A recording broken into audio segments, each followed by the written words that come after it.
Leonard Toews lived the good life. He made millions in the trucking business and cut a dashing figure in Philadelphia society. But his dream was to own a football team, and in 1969, he bought the Eagles for $16 million. When he touched down in his private helicopter, he didn't know what he was getting into. Stupid damn field goal. I could kick it that far. And the NFL didn't know what it was getting into either. We used to meet at 410 Park Avenue in the conference room, and we all sat in classroom-type chairs with little armrests for writing. You felt like, you were in school again. You're crowded together, and so I ordered a big chair for myself. Rolled down this big green overstuffed chair down Park Avenue and brought it up through the freight elevator so he can sit in comfort at our meetings. That was Leonard.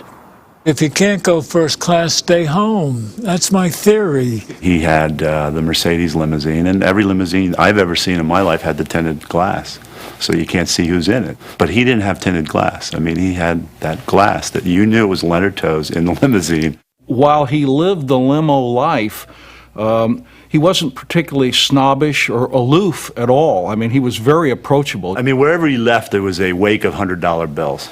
Coat check ladies, waiters, head waiters, whatever. He absolutely loved people. Absolutely loved people. His generosity saved high school football in Philadelphia and helped save lives in the city's police department. But his main charity involvement began within the Eagles family with Fred Hill, number 86. How did the Eagles Fly for Leukemia start? It started by Fred Hill knocking on the door of my office, coming in tears. He said, "My daughter has leukemia." I didn't know what leukemia was. Nobody talked about it. I said to Fred, "I'm going to give you the Philadelphia Eagles. I'm going to give you Veterans Stadium. I'm going to give you anything that I have. Leonard Toews, whatever he has is at your disposal. Let's go attack it." And he sent me to Audrey Evans. And when I went to her, I said, "Dr. Evans, Jim Murray, Philadelphia Eagles." She said, "What are they?" I had no idea, but when I said I had cash, she said, "Welcome, Jimmy, come on in." And she came up with this list that we took back to Leonard Toews. And we were only expecting to do one thing on the list. So when he said, "Well, we'll do it," I wondered, well, which one is he talking about? Is it one of the larger ones or one of the small ones? It never occurred to me that he meant we'll do the list. With Toews' initial pledge of $1 million, Eagles Fly for Leukemia was born. The entire Eagle organization became involved in a fundraising effort that helped build a bone marrow transplant unit at Children's Hospital of Philadelphia. Everybody called up and they said, "How can we help Eagles Fly for Leukemia?" And it was just like the whole city got involved. And out of it just came, tremendous things for not only charity, but just humanity. Phase 2 was creation of the Ronald McDonald House, where families live at little or no cost while their children undergo treatment. The first house opened in Philadelphia, and the idea spread around the world with the support of McDonald's and Leonard Toews. Leonard's great battle cry is, "We will get rid of leukemia." How can you not help kids? Most of the leukemia strikes kids. Oh, he's going to cure them all. Or he's going to help us cure them all. And may that be true. Leonard Toews made his team a leader in the community, and he tried just as hard to make the Eagles a leader on the field. Starting today, you've got a real shot to make football history. I say, lay it to them, stay loose, and good luck. Damn it! Before games, he brought in some Frank Sinatra records for us to listen to. Now, I like Frank Sinatra. I'm a big fan of his. I love listening to him, but not on game day. Toews tried everything, including changing head coaches 3 times in 5 years. He even borrowed an idea from Joe Namath and guaranteed a win over the New York Giants. He stated in the press that we will beat the Giants. Now, I'm not sure what kind of game plan he had going in, but he guaranteed victory. Guaranteed. That was the words in the headlines. Well, we went out and proceeded to hold them down to 62-10. Didn't really know where we were going from there except downhill. There were many quality people who sought the head coaching job of the Eagles, but no one impressed us as much as Dick Vermeil. A decade of Eagle frustration ended with the arrival of Dick Vermeil, and as Leonard Toews was hiring his fourth head coach, he met the woman who became his third wife. I was working the flight in first class, and I walked by and he said, "Lady, you have a beautiful ass." And I looked at him and I said, "I think you're somebody I ought to know." So that's how we met. But Leonard Toews' honeymoon with the Philadelphia fans was long since over.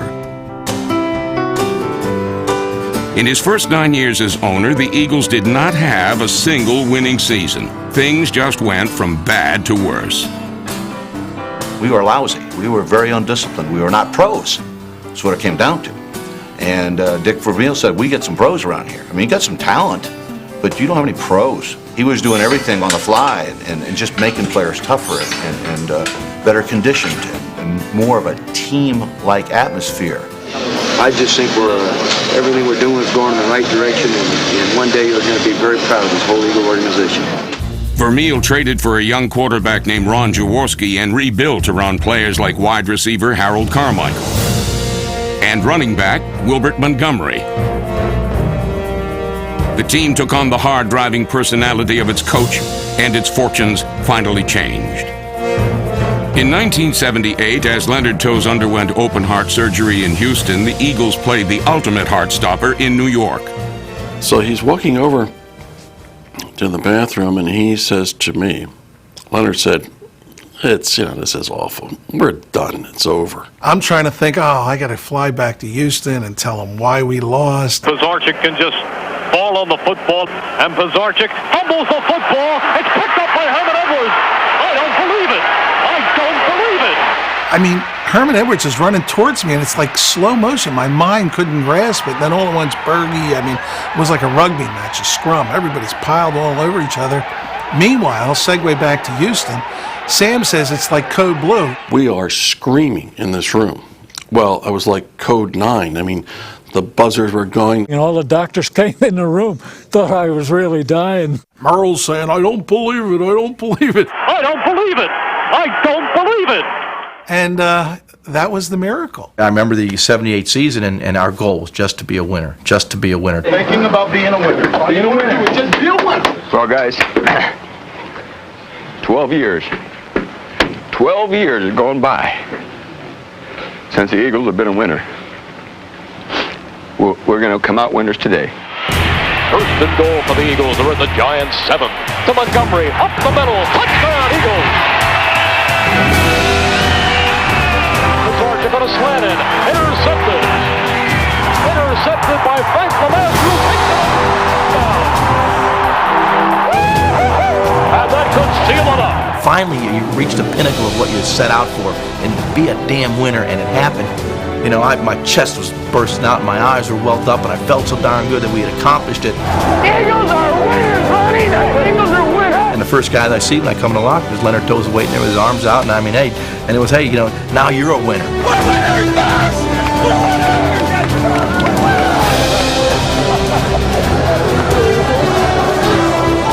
I was a high school coach at Hillsdale High School in 1960, and all of a sudden here I am coaching the National Football League in a very important game. That was real,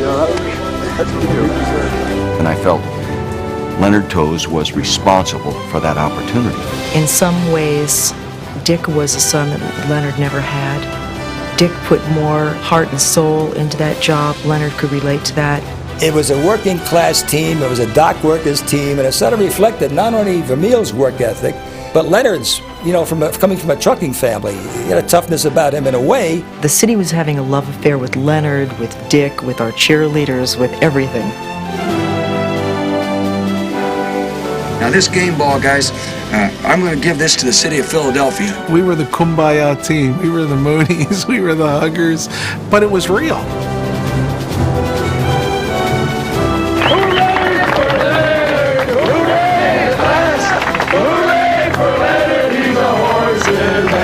He loved the game. He loved being a center of attention in Philadelphia, loved trying to do something for the city. He felt one way he could really help Philadelphia was bring them a winner. In 1980, The Eagles of Toes and Vermeil brought Philadelphia its first division championship in 20 years. To be able to call you a champion. That's the greatest show of my life. Etched in my mind is the scene between Jim Murray, the general manager, and Leonard hugging, and then Vermeil coming in there. It's something I'll never forget. And then the guy that makes it all possible is this guy that dresses pretty nice and lives pretty good and just got married. And to Mr. Toast and his bride, you are now a champion. All I can say, it was one hell of a wedding present. He was the toast of Philadelphia, and I mean, I think he probably could have bathed in champagne, but I know he was bathing in the applause. And he deserved it. He deserved to be the guy that was the toast of the town. On a frigid January day, the hopes of an entire city rode on Dick Vermeil and the team he had molded into family.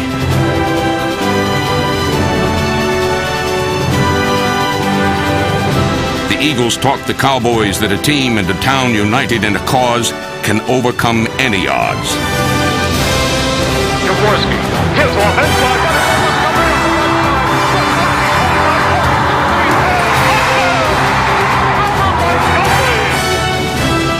I'll tell you where you're going. You're going to Super Bowl. You know, he's going to Super Bowls where he's going.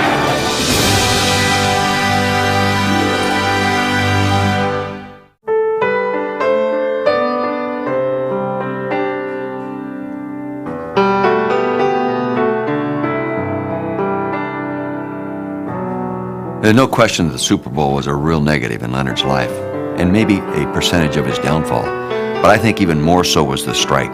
We were the kind of organization that really needed that cash flow, those gain receipts to pay the bills, and they weren't coming in. I think that really, really got to him. In fact, the most depressed I've ever seen him was after our first game back. We played the Cincinnati Bengals after the strike at home, and we lost. And he came in the locker room after the ball game, and he really ripped the team. Leonard comes out and says, I wish you guys would go back out on strike. Do the city a favor. That hurt. And I remember my immediate reaction was to go after him. And I remember guys kind of holding me back because I felt that his comments were totally out of line. It was a picture of frustration, a man that was in trouble financially, in trouble emotionally. That hurt me, it hurt the rest of the team. And I don't know if he really meant it, but that was his reaction at the time, and it hurt Dick. I know it hurt Dick. You could just feel the fiber of the team pulling apart, and you know, it was spiraling out of control. That was the end of the Vermeil era. Right now, I'm going to take my own advice and step down out of coaching. I am emotionally burnt out. I hope very much my players can understand where I'm coming from. After '82, we were a bad football team. We were a bad organization. The passion we had for the game, I think, clearly was hindered. And I think the feel that we had developed for each other as an entire football organization was gone. The bottom fell out of his world. He needed something that was reassuring, something that was recognizable. So he clings to the green felt tables. Maybe they were his life raft. Of course, in the end, they ended up being his Titanic. Gambling, once a hobby for Leonard Toes, now became the center of his life. The limousine would arrive, Leonard Toes would step out, all motion would stop in the casino, he would sit down at a table, they would cordon off the blackjack table. It was indeed a happening. Leonard was one of the most highly visible high rollers and one of the earliest high rollers in Atlantic City history. Could you describe what you would do on a night if you went to Atlantic City? Describe that scene. Oh, yeah. I'd bet $10,000 on each number, which is $70,000. You would play all the different hands? Yeah, seven hands, $10,000 a hand. What's the biggest that you lost in one night? Oh, something over $1 million, I guess. You know.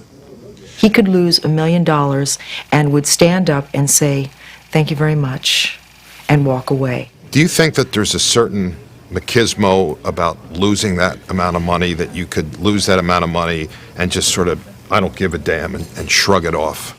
Actually, when I went home, I never knew how much I lost. You know. Why not? I would find out the next day because I didn't keep track of it.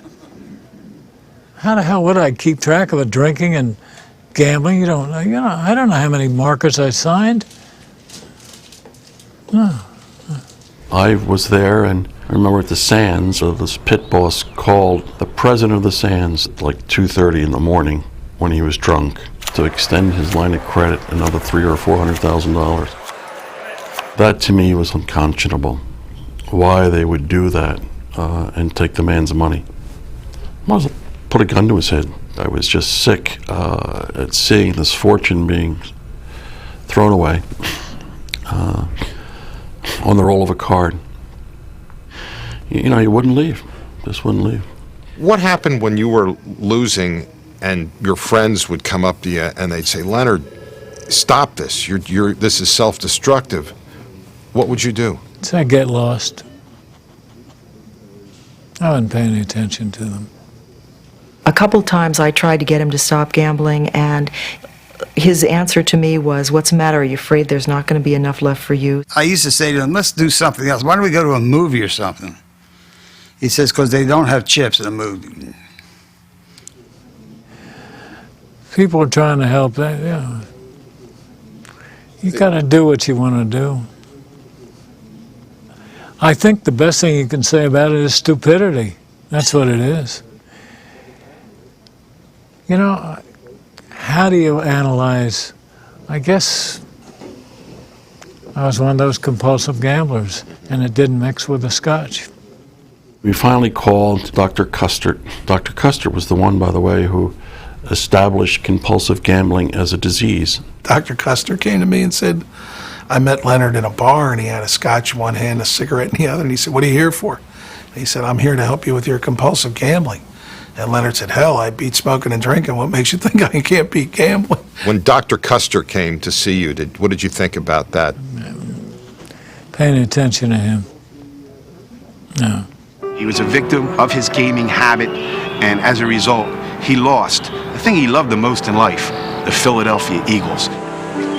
Leonard Toews lost a reported $20 million gambling. In 1984, he was forced to sell the Eagles to Norman Bremen. I couldn't even face the guy. I really couldn't. I felt so sorry for him. Because here you are, the owner of the Philadelphia Eagles, the prestige thing and everything, and it's worth a fortune. And you took the thing and dug a ditch and threw all the money in, and the team. Before his death in 2003, Leonard Toews lost a fortune along with 4 wives. In 1992, he sued the Sands Casino, but he lost the suit and eventually lost a lot more. He was evicted from his house. You had the sheriff's auction of all the goods in his house. I mean, he was almost a street person. You know, he lives in a hotel room, all cooped up and not many people to visit with. It's very disappointing, you know, because I've seen a guy at the top of the mountain. I remember Leonard Toews as the pillar of strength, the leader of the Eagle organization, in fact, maybe the leader of the city of Philadelphia for a while. What is the most prized possession, Leonard, that you have? That's a pretty tough question. I don't know what it is. I try to maintain some pride and dignity. How do you go about maintaining the pride and dignity at this point? I don't face it all the time. You don't face it? What do you mean by that? Well, my lifestyle's not too good, and I don't face it. I just ignore it. He's on defense, but he has too much dignity. He's a guy who, it's very hard to give him something back. Very hard. Was very easy for him to give, almost impossible for him to receive. A couple of years ago, Jimmy Murray, Caroline, and a bunch of your friends were going to put together this benefit dinner because they knew that you needed money. And what was your reaction to that? I wanted to shoot him. You wanted to shoot him? Yeah. Why? Nobody's going to run a benefit for me. Where do you get money, Leonard, to live today? Oh, most of the money I've gotten is from Vermeil.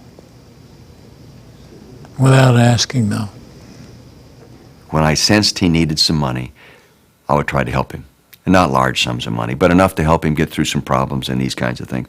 But I never let him put himself in a position that he had to ask me. People will look at Leonard and say Leonard is a loser because he lost so much gambling, or he lost his football team gambling. But really, Leonard's legacy is so much more important. It's the people that he's helped, that he's nurtured, the people that will never forget him. The Eagles Fly for Leukemia Drive, which Toth established, is the most successful and far-reaching charity started by any sports franchise. There are hundreds of Ronald McDonald houses in dozens of countries, and the legacy continues. 30 years after she was stricken with leukemia and given a 20% chance of survival, Kim Hill is still alive and the mother of a healthy son. Leonard just didn't have the vision. Leonard had the love. And Leonard had the lasting power. And Leonard said, we're not going to leave with a stone unturned. A saying I once heard that the idea of a perfect life was that your bankroll and your life run out at the same time. More than once. Hell, once is no fun. If I had $1 million in cash and I put it on the table, would you end up with it down in Atlantic City? Probably charter a yacht and go to south of France first. He is a classic gambler, and he would try to take that million. He would never be a reformed gambler. He would try to make that into a way that he could buy back the Eagles. You think about the good old days, and I'm sure Leonard thinks about the good old days, and I think Leonard's personal tough part is the decisions that he knows that he made that put him in the position that he's in today. They were glory days for the Eagles, and maybe he won't win a Super Bowl till the Lord opens the pearly gates and said, hey, I got something for you. What would you want your legacy to be? I tried.